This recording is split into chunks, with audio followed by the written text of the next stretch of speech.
a lot of times in our marriage, you want things to be done sharp.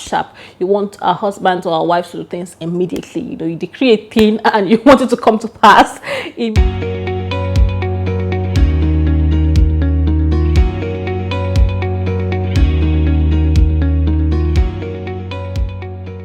Hello everyone, welcome to my YouTube channel, Relationship and Health Matters with Dudu Shewa.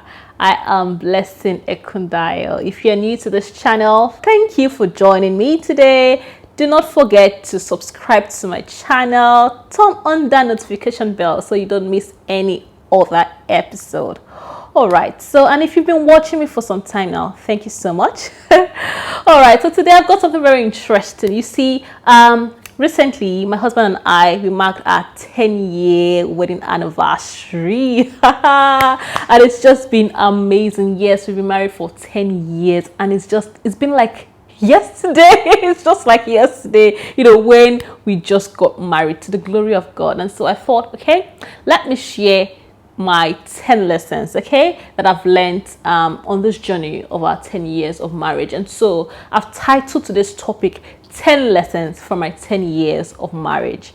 10 lessons from my 10 years of marriage. And I'm hoping that you'll pick a thing or two, okay, from this. And these are just my own lessons. There's several lessons, but I've chosen to share 10 of them with you. All right, so I'm gonna go right into it. The first lesson I've learned is my spouse isn't perfect. Yes, my spouse is not perfect. And so, when I got married, I had this idea, that, I'm marrying the perfect person, the best person. Yeah, he's the best person for me. However, when I started to live with him, I realized, this man is not a perfect man. And so I realized also, I'm not a perfect woman.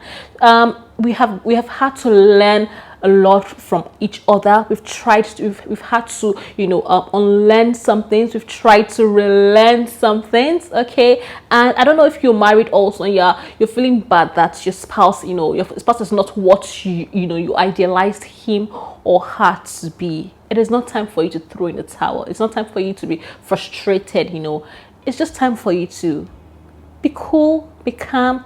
Look at yourself, also realize that you're not perfect either, all right? But be ready to work together, all right? Be ready to work together. Realize that this is marriage. You're in. There's no going back by God's grace. And be ready to work it out, okay? And through your imperfections, both of you's imperfections, you perfect each other, right? You help his or area of weaknesses, and he or she also helps your area of weaknesses. And that's how we have, gotten to this point by God's grace. Right, so the second lesson I've learned in my marriage is that I cannot change my spouse.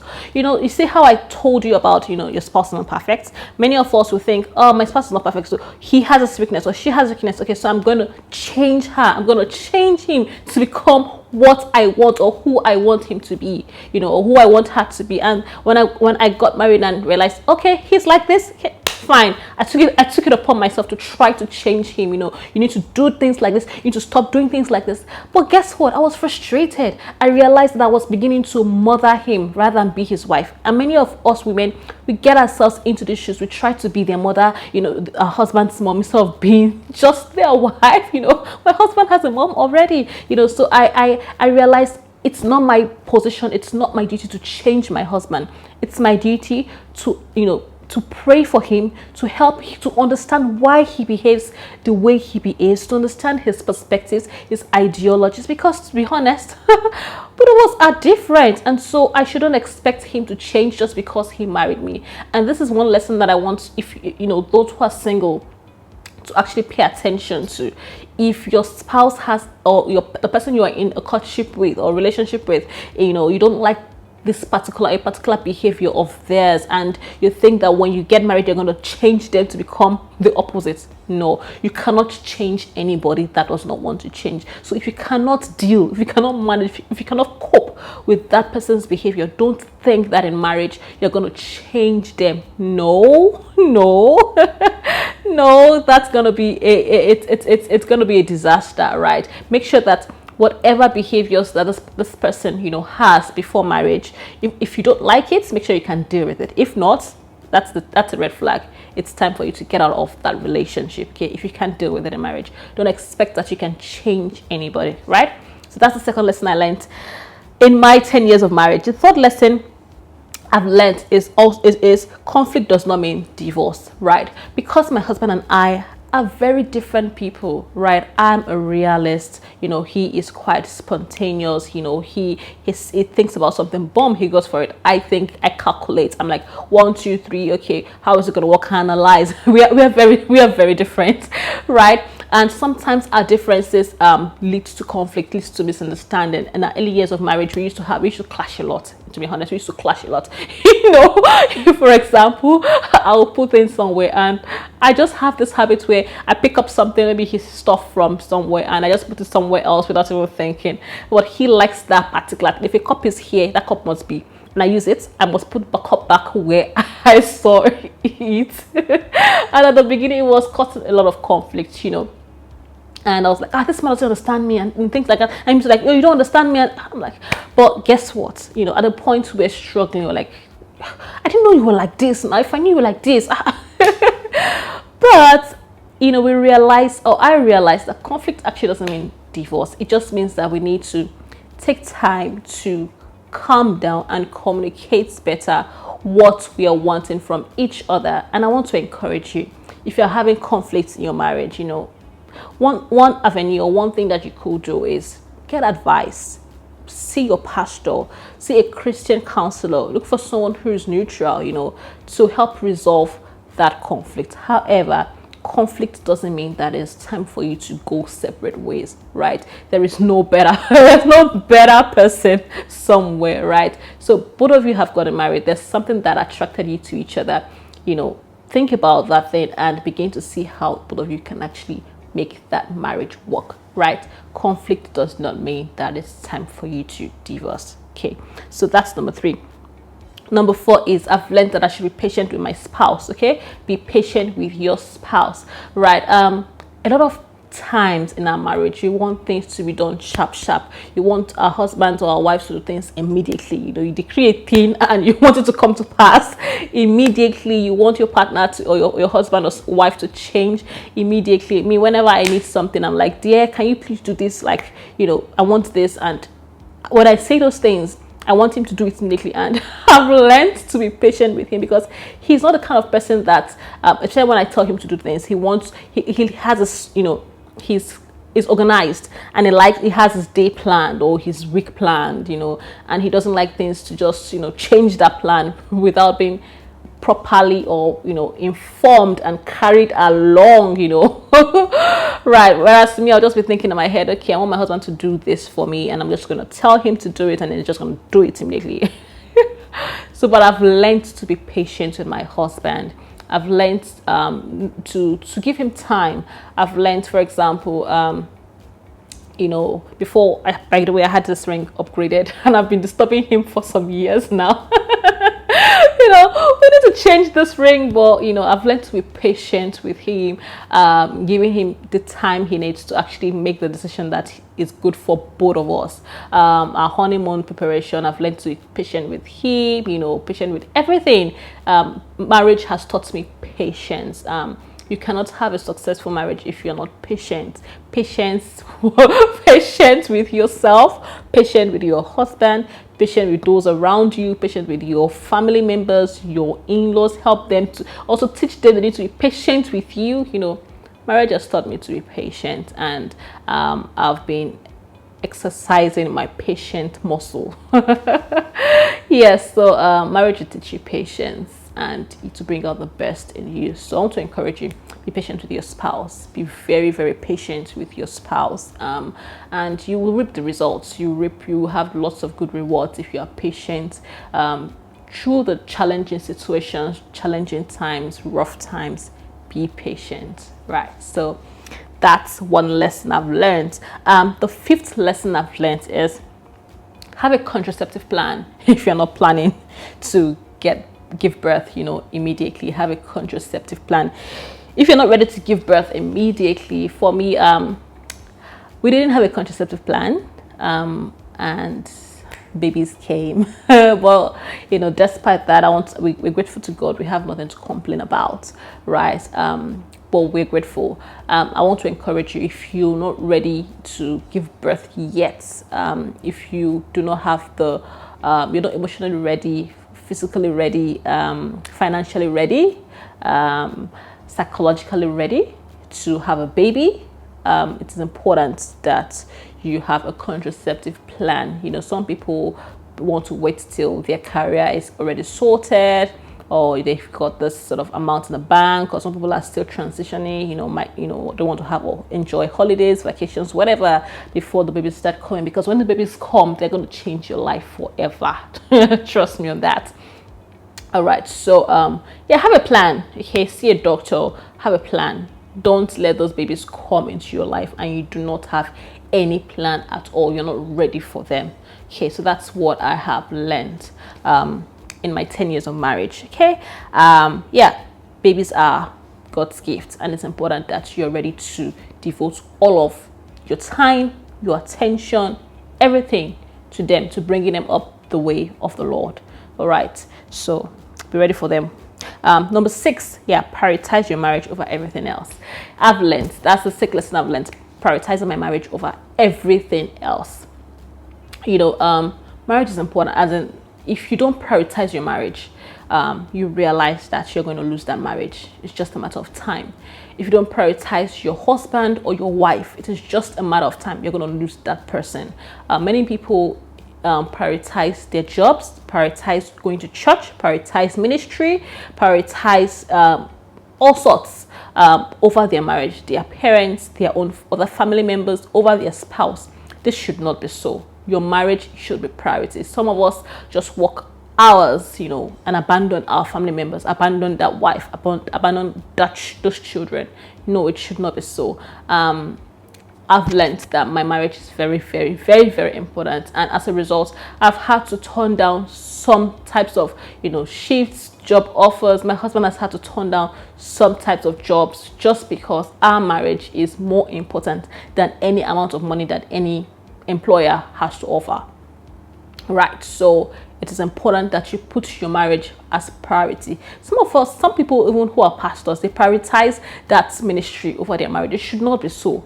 Your relationship with God is very critical, it's very important, but not, you know, serving other people in when you call that you're serving God. No, your marriage, your spouse, your husband, your wife is priority, right, over that ministry. Yeah, but your relationship with God is priority over your spouse. All right, I hope that is clear. So prioritize your marriage.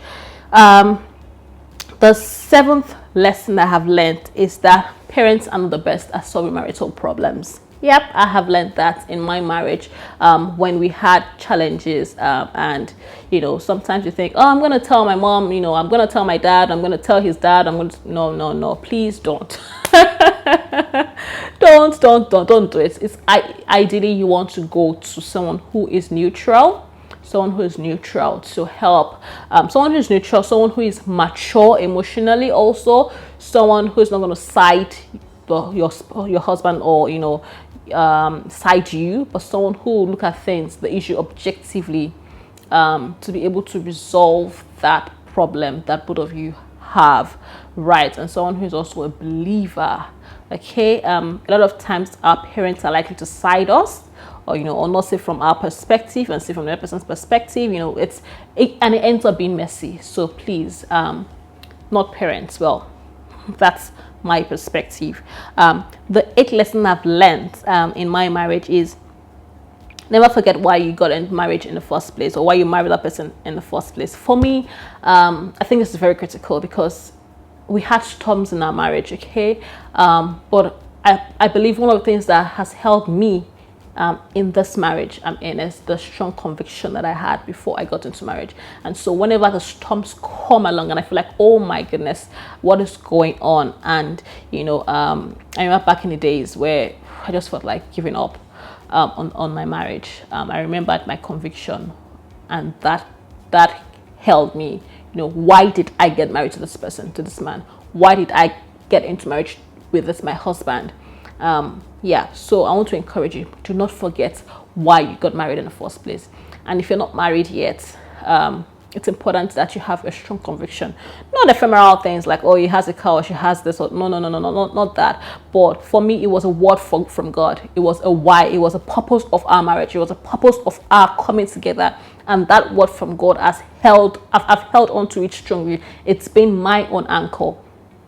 Okay, so that has been my anchor to continue in that marriage, and it's got his own conviction also, and together it's been amazing to the glory of God. So I want to encourage you, do not forget your why. Why did you get married in the first place? Whenever situations or challenges come that want to make you to, throw in the towel, hold on to that anchor, the word from God. Amen. All right, so, and that's number 8. Number 9 is surround yourself with other godly couples. It's important that the people that you surround yourself with are people who are also married, but not just married, but they are Christians. They are children of God. They are people who hold similar values, that similar values to you. If you surround yourself with people who do not value marriage the way you should as a Christian, you're likely to listen to their voices, and those voices are likely going to mislead you. Some people, they listen to those who are not even married yet, to guide them. I'm not saying that they cannot guide you, but they may not be able to actually understand what you are going through because they haven't experienced it. And other people also, who are not believers, their values, the way they think, would not be the way the word of God has encouraged us to think. The way they see marriage probably be different, seeing marriage differently from us, not as a covenant, but as a contract to them. And so it's important that you surround yourself with people who are like-minded believers like yourself. If you're a child of God, people who can encourage you, to keep the fire burning, people who can encourage you to keep the spark going, people who can call you to order, who can tell you you're not doing things the way of God, you're not treating your wife right, or you're not treating your husband right, you need to do this better. People who can stimulate you, people who can inspire you, encourage you, and help you to become a better spouse, to your husband, to your wife.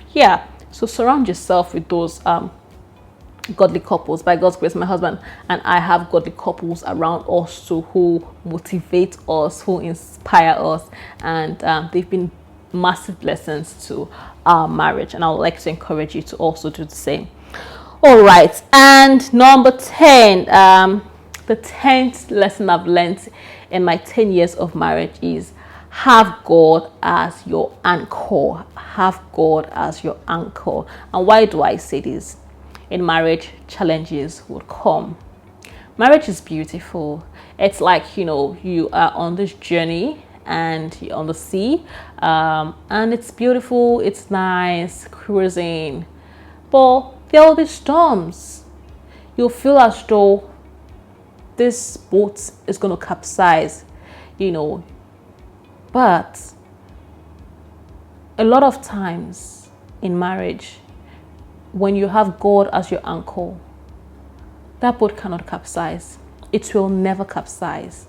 It will never capsize. If you let God have his way, you let go of your own ego, of your own will, and you let God have his way. You hold on to him as a strong anchor, not just you, but both of you. The boat is unlikely to capsize. So I want to encourage you today, whether you are married or not, it is important that you have God as your anchor. And if you are married, I'd like to encourage you, please have God as your anchor.